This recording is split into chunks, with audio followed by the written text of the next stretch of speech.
जय माँ ललिताम्बिका।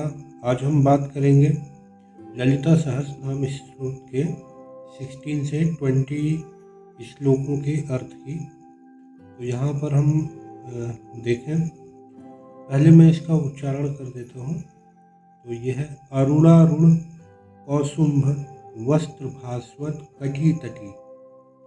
अब अरुणारुण कौसुंभ वस्त्र भास्वत कटी तटी।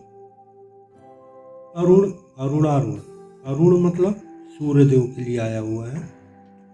तो जैसे सूर्यदेव जब उदित होते हैं तो हमें पता है कि लाल रंग आसमान में छा जाता है।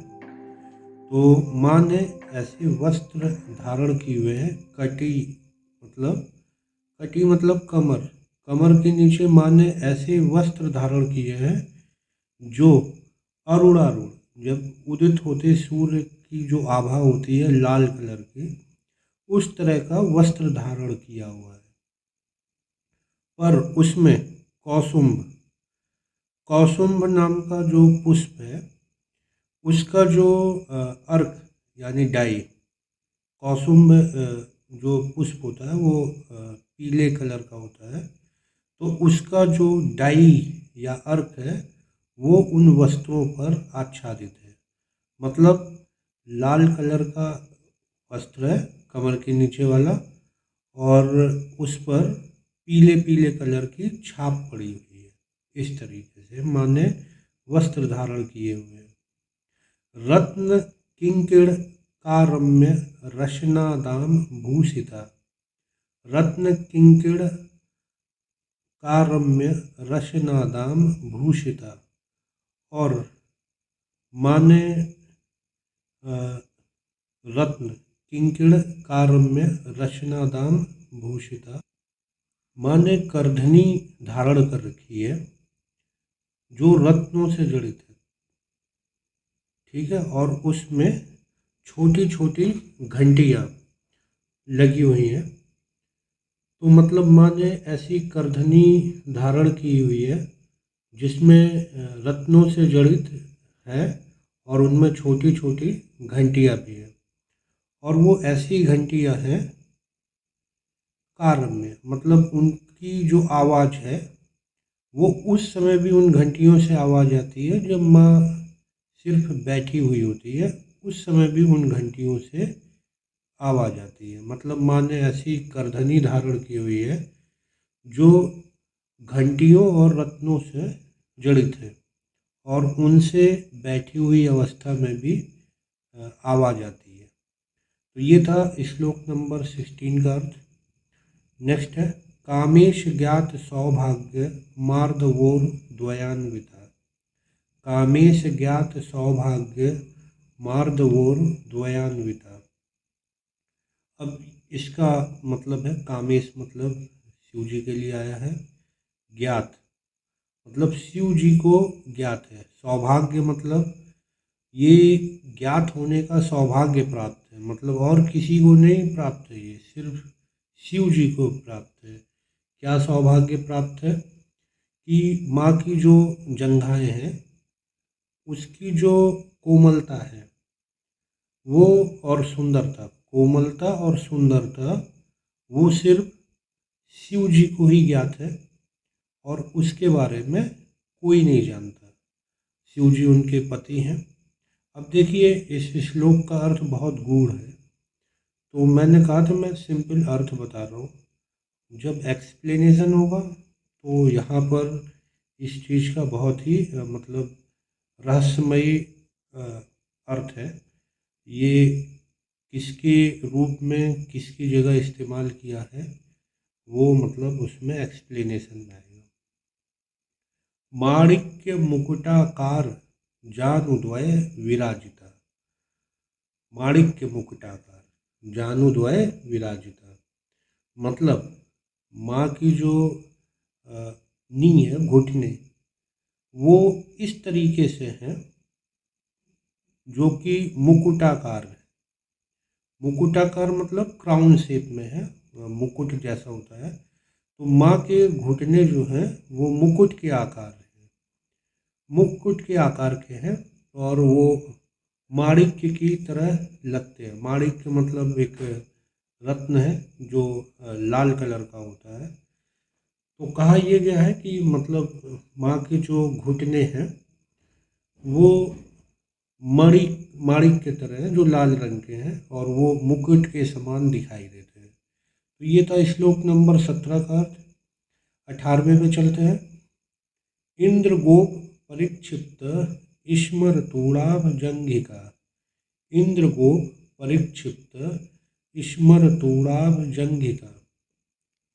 इसका मतलब है माँ की जो जांघें हैं वो ऐसे प्रतीत होती हैं, जंघिका मतलब जो जंघा है माँ की वो ऐसे प्रतीत होती है, मतलब जंघाओं की जो मांसपेशियाँ हैं वो ऐसी प्रतीत होती है, जो प्रेम के देवता है मन्मथ उनका जो जिसमें हम बाण रखते हैं तरकस, वो तरकस की तरह माँ की जंघाएं। तरकस आपने देखा होगा महाभारत या रामायण अगर टीवी पे देखी हो तो जिसमें तीर रखे रहते हैं वो गोल शेप का होता है। तो माँ की जो जंघाएं हैं वो प्रेम के देवता मन्मथ उनका जो तरकस है तूड़ाब, तूड़ाब मतलब समझ रहे तरकस, तरकस की तरह प्रतीत होता है। माँ की जो जांघों की मांसपेशियां हैं वो इस तरीके से प्रतीत होती हैं। आगे गूढ़ गुल्फा पूर्व पृष्ठ जयश्लु प्रपदान्विता। गूढ़ गुल्फा पूर्व पृष्ठ जयश्लु प्रपदान्विता। अब यहाँ गूढ़ गुल्फा का क्या मतलब है कि जो माँ की एंकल है, मतलब पैर वाला जो हिस्सा है, एंकल मतलब आप देखते हैं जो पैरों पर वो गोल गोल शेप बना होता है। तो माँ की जो गुल्फा मतलब एंकल्स हैं वो गूढ़ है, मतलब हिडन है, दिखाई नहीं देती है, एंकल ढका हुआ है। तो माँ की जो एंकल्स है वो क्या है, दिखाई नहीं देती है, हिडन है, छुपी हुई है। कूर्म पृष्ठ, कूर्म मतलब हो गया कछुआ। तो माँ का जो पैरों का आर्च है, मतलब जो शेप है, बनावट है पैरों की, जो नीचे वाला पार्ट होता है, देखते वो फ्लैट नहीं होता, थोड़ा सा शेप में होता है, ठीक है। तो माँ का जो एंकल है वो तो हिडन है, और जो पैरों का आर्च है वो कछुए के का जो खोल होता है उस शेप का है, और मतलब उससे भी अधिक सुंदर और सुडौल है, ठीक है। ये था 18वें का अर्थ। मतलब माँ के जो पैर हैं वो कछुए के जैसे खोल है, उस शेप का है, ठीक है, उस तरीके का उसका आर्च है। पर जब सौंदर्य लहरी जब पढ़ेंगे तो उसमें शिव जी ने इस पर क्रोध व्यक्त किया है कि जैसे, तो शिव जी क्रोध व्यक्त करते हैं कि जैसे कछुए का खोल होता है वो बहुत कठोर होता है, तो उन्होंने इस पर विरोध व्यक्त किया है सौंदर्य लहरी में कि माँ का जो पैर है वो सख्त नहीं है, बहुत ही क्या है, मुलायम है। और पर यहाँ पर वो अर्थ दिया गया है ऐसा, तो सौंदर्य लहरी में शिव जी इस पर नाराजगी व्यक्त करते हैं। अगला श्लोक है अपना 19वां। नख दीधित संचन्न मज्जन तमोगुणा। नख दीधित संचन्न मज्जन तमोगुणा। मतलब इसका है नख, नख मतलब हो गए नाखून। अब तमोगुण क्या होता है, मतलब हमारी जो अज्ञानता है उस परिप्रेक्ष्य में यहाँ पे लिया गया है। कहा गया है कि माँ के जो नख हैं, अगर कोई उनके पैरों का मतलब अभिवादन करता है या माँ का जो गुणगान करता है, या कह लीजिए माँ को समर्पित है जो, तो उसका जो अज्ञानता है या उसकी जो भी बुराइयां हैं, डार्कनेस कह लीजिए, तो उसके अंदर का जो अज्ञानता और अंधकार है तमोगुण, उसको दूर करने के लिए माँ के नख ही पर्याप्त हैं। मतलब माँ को कुछ एक्स्ट्रा करने की ज़रूरत नहीं है। वो आम इंसानों के अंदर जो बुराइयां और अंधकार है उसको दूर करने के लिए माँ के नाखून ही पर्याप्त है। ये इसका अर्थ हो गया आपका। अब आगे है पदद्वय प्रभाजाल पराकृत सरोरुह।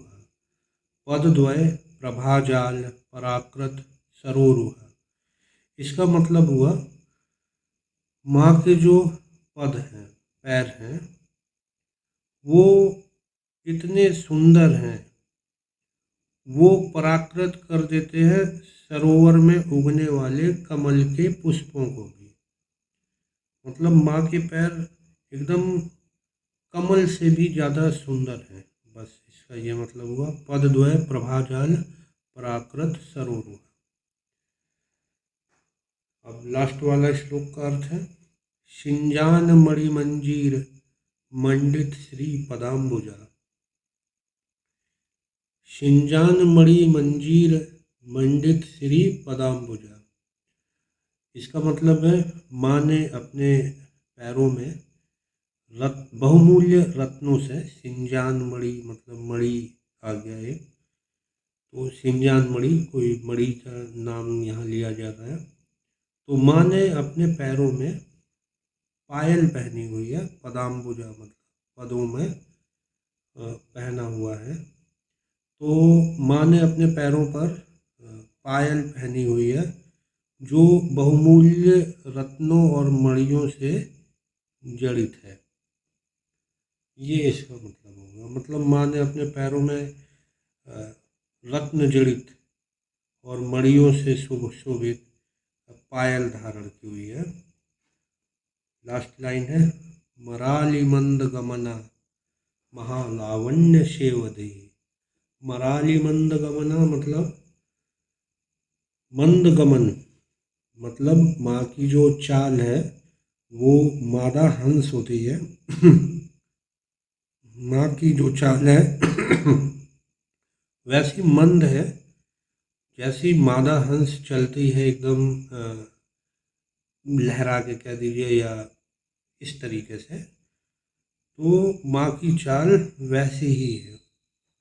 अब है महालावण्य सेवधि, इसका मतलब हुआ माँ की जो सुंदरता है, या ऐसे कह लीजिए माँ सुंदरता का एक खजाना है, सौंदर्य की निधि है, इसका यह मतलब है। मतलब ऐसे कह लें ट्रेजर ऑफ ब्यूटी, मतलब सुंदरता का खजाना है माँ, इतनी ज़्यादा सुंदर है माँ। मतलब माँ के तो सारे रूप ही सुंदर हैं, लेकिन जब रामकृष्ण परमहंस से पूछा गया कि आखिर देवी का कौन सा रूप सबसे सुंदर है, तो उन्होंने सबसे सुंदर रूप देवी ललिता का रूप बताया है। और यहाँ पर इसीलिए यहाँ पर ये महालावण्य शेवधि का इस्तेमाल किया हुआ।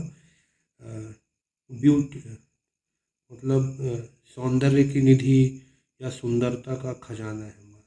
ये है श्लोक 20 का अर्थ। तो फिर मिलते हैं हम अगली वीडियो में श्लोक 21 से 25 के अर्थ के लिए। अगर कोई डाउट है तो कमेंट सेक्शन में पूछ सकते हैं। मिलते हैं फिर अगली वीडियो में। जय माँ ललिता।